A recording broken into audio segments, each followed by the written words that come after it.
Bonjour à tous. Nous allons voir dans cette vidéo que vous n'avez pas besoin d'avoir 100% de garantie de résultat pour vous lancer dans la réalisation de vos projets personnels. Le plus souvent, quand on a un projet, on essaie d'envisager un plan d'action qui va nous permettre d'arriver au résultat voulu. Et quand on se rend compte qu'on a plein de questions sans réponse, on peut abandonner, on peut être tenté de bloquer et de se dire que ça ne vaut pas la peine. Et c'est un peu comme s'il y a un paradoxe. D'un côté, on sait très bien que tout projet qui dépend de l'exploration a beaucoup d'incertitudes et donc c'est impossible d'avoir 100% de garantie de résultats. On peut avoir un taux de confiance qui est plus ou moins élevé, mais le 100%, ça n'existe pas. Et en même temps, on reste focalisé, obsédé par le fait de rechercher une garantie de résultat au point de se dire, OK, si je ne vois pas comment ça va marcher dès le début, et puis je ne le fais pas, ça ne vaut pas la peine d'être fait. C'est incompatible. Il y a plusieurs projets de ce type. Par exemple, vous êtes au travail, vous ne vous sentez pas bien et vous voulez changer de cas tout simplement. Le 100% de garantie n'existe pas. Vous voulez vous reconvertir professionnellement, mais une autre profession, le 100% n'existe pas. Vous voulez même chercher un simple travail, le 100% n'existe pas. Vous voulez faire une vidéo et monter un business, peu importe, le 100% n'existe pas.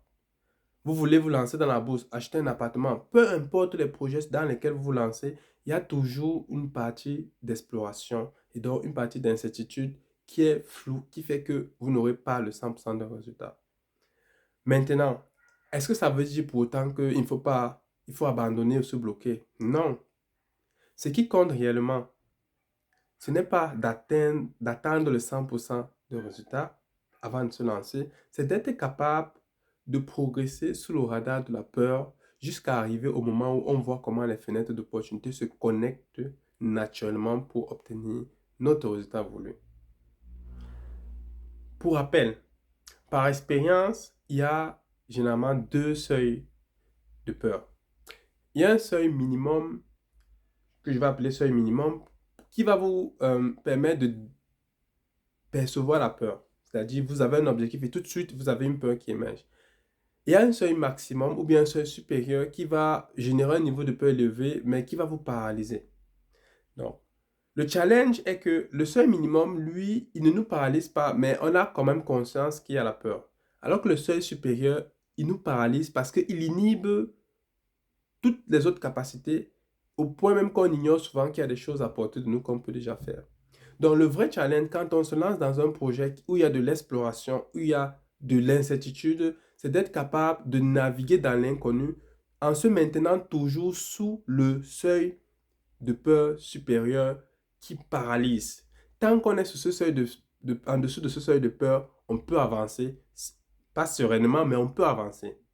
Et c'est là où il y a le challenge en fait. Parce que tant qu'on reste focalisé, attaché à la garantie du résultat, le 100%, on sera toujours au-dessus de ce seuil maximum. Parce qu'on sera toujours dans quelque chose qui est trop incertain, qui n'est pas à notre portée et donc qui génère beaucoup de peur associée. Donc maintenant qu'on a vu c'est quoi le problème, je vais vous proposer trois solutions très simples pour nous permettre d'avancer petit à petit en dessous du seuil maximum de peur. La première solution, c'est d'être capable de reformuler notre objectif en quelque chose qui est toujours à notre portée. Je vous prends un exemple. Si je recherche un travail, je peux me dire, ah, je voudrais obtenir un travail en CD. Ça, c'est un objectif. Ou bien je peux me dire, je vais envoyer 100 candidatures et j'espère obtenir un travail. Dans le deuxième cas, les 100 candidatures, c'est à ma portée. Ça dépend de moi, ça ne dépend pas de l'autre. C'est un peu une forme de locus de contrôle intérieur. Donc, quand je me focalise sur quelque chose comme ça, un objectif atteignable qui dépend de moi, automatiquement, le seuil de peur diminue en dessous de ce qui peut me paralyser. Deuxième approche de solution, c'est de changer mon état d'esprit. Au lieu de me focaliser sur le résultat, de me focaliser plutôt sur mon état interne. Ça veut dire que quoi? J'aime bien la technique de minimiser le regret même si j'échoue. Je m'explique. Si je suis en train d'organiser un événement, je peux me dire, OK, comment est-ce que je peux me rassurer que les gens vont venir à cet événement? Je veux être obsédé au fait que les gens vont forcément venir. Et donc, qu'est-ce que je dois faire comme action? Ou bien je peux me dire plutôt, ok, j'accepte que les gens peuvent ne pas venir à cet événement, mais qu'est-ce que je dois faire de mon côté pour ne pas avoir à regretter même s'ils ne viennent pas? C'est deux états d'esprit complètement différents. Parce que dans le deuxième cas, j'accepte la possibilité de l'échec et donc ça a moins d'emprise sur moi. Dans le premier cas, je n'accepte pas la possibilité de l'échec et ça a encore plus d'emprise sur moi. Dans le deuxième cas où j'accepte que les gens peuvent ne pas venir mais que je vais faire mon maximum pour ne pas avoir à regretter, je vais justement me rendre compte qu'il y a des choses qui sont à ma portée, que je vais d'abord faire, me concentrer là-dessus au lieu de tergiverser, de me projeter sur des si qui ne sont pas encore à ma portée. Et je vais me concentrer dessus. Et paradoxalement, ça me concentre dessus que je me rapproche du moment où je vais trouver des solutions et qu'il y aura des fenêtres d'opportunité qui vont apparaître. Maintenant, la troisième solution, elle est toute simple. C'est de mettre le focus sur ce qu'on apporte aux autres et pas sur ce qu'on a. On a tous le réflexe, le plus souvent, de nous concentrer d'abord plutôt sur ce qu'on gagne et pas sur ce que l'autre gagne. Même si on entend beaucoup parler de donner de la valeur, le plus souvent, il ne suffit pas juste de se le répéter, il faut que ce soit intégré. Si j'enregistre par exemple cette vidéo et qu'au moment de l'enregistrer, je me soucie plutôt de dire, ah, est-ce que je vais les impressionner? Est-ce qu'ils vont apprécier cette vidéo? Si je me focalise trop sur comment est-ce que je serai perçu, c'est pas bon. Alors que si je me dis plutôt, ok, cette vidéo, elle porte sur un contenu qui est sur la confiance en soi et je pense que ça peut aider beaucoup de personnes. Je pense que ça peut éduquer certaines personnes qui en ont besoin parce que moi, j'ai eu ces problèmes. Je pense que ça peut au moins amener certains déclics.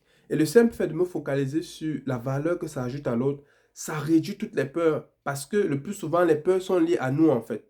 Quand je me dis, est-ce qu'ils vont apprécier ma vidéo? Tout de suite, je commence à avoir plein d'interrogations sur moi, qui n'ont pas lieu d'être. Donc, cette troisième technique-là, qui est simplement de se focaliser sur ce qu'on apporte aux autres, elle est très facile à mettre en place. On peut se répéter par des affirmations, l'écrire plusieurs fois, mais ce qui importe, c'est que les peurs sont moindres lorsqu'on se focalise sur la valeur qu'on apporte aux autres. J'espère que ces trois approches de solutions vous ont aidé et vous pouvez les tester dans tous les contextes où vraiment il y a de l'incertitude, il y a de l'exploration, vous verrez qu'elles sont efficaces. Mais elles réclament un préécrit, je l'avoue, c'est d'être capable de supporter un minimum de niveau de stress. Ça, c'est certain. D'ici là, à la prochaine.